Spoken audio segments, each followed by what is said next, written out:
ఓం అస్మద్గురుభ్యో నమ.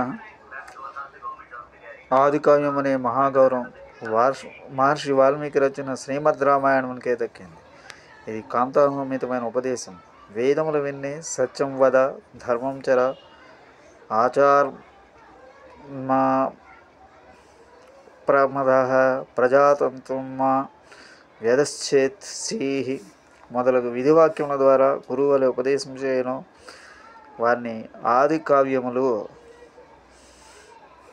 కావ్యముల మధుర శబ్దములతో గురువుల ఉపదేశం చేయను వారిని కావ్యములు మధుర శబ్దములలో ఉపదేశం చేయను. మాతృదేవో భవ, పితృదేవో భవ వంటి వేదవాక్యములు మనపై మార్పును తీసుకొని రాలేవు.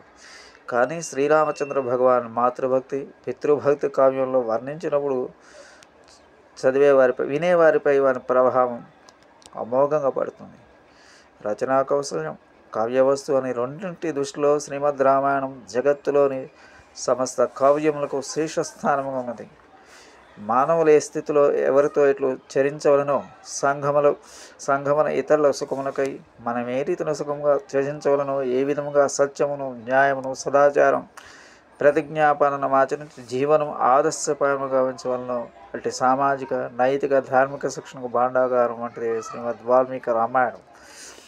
ఇందు పూర్ణ బ్రహ్మ పరమాత్మ శ్రీరామచంద్రుని పవిత్ర గాథ, అతని మానవలీల సర్వాంగ సుందరముగా వర్ణించబడింది. దాంతోపాటు జగజ్జనని సీత యొక్క ఆదర్శ ప్రాతివృత్యము, భరతుని అనుపమ భాతృప్రేమ త్యాగము, దశరథుని అపూర్వ వాత్సల్య ప్రేమ, కౌసల్య యొక్క సౌజన్యం, శ్రవణుని అనుసరణయుక్త పితృభక్తి, హనుమానుని అతునీయమైన స్వామి భక్తి, విభీషణ అసాధారణ న్యాయ ప్రయత్నం, అయోధ్యావాసులకు శ్రీరాముని యందు స్వాభావిక స్నేహము, శ్రీరాముని వీర్యందు శ్రద్ధ, దయా, ప్రేమపూర్ణవర్తనం చాది విషయములు సాంగోపాంగముగా వాల్మీకి రామాయణంలో వర్ణించబడినాయి.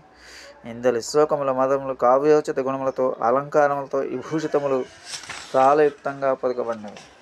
సంభావార్థయుక్తములు, అతి సుందర రసోపేతములు, అన్ని విధముల అత్యంత ఉపాధేయమైన గ్రంథం శ్రీమద్ రామాయణం ఉచ్చకోటికి చెందిన మహాకావ్యమే కాక శ్రీరాముని అవతారాలలో వర్ణించిన నిజంగా ఇతిహాసం. ఇది మరవరానిది. ఈ గ్రంథము చదువుటకు, వినుటకు మానవులకు అధికారం ఉంది. అతడే జాతి సముదాయానికి చెందిన ప్రతివాడు దాన్ని అధ్యయనం చేసి తన మనుష్య జన్మ ఆదర్శపాయంగా సఫలమనర్చుకునవలను. స్వస్తి. జై శ్రీరామ్.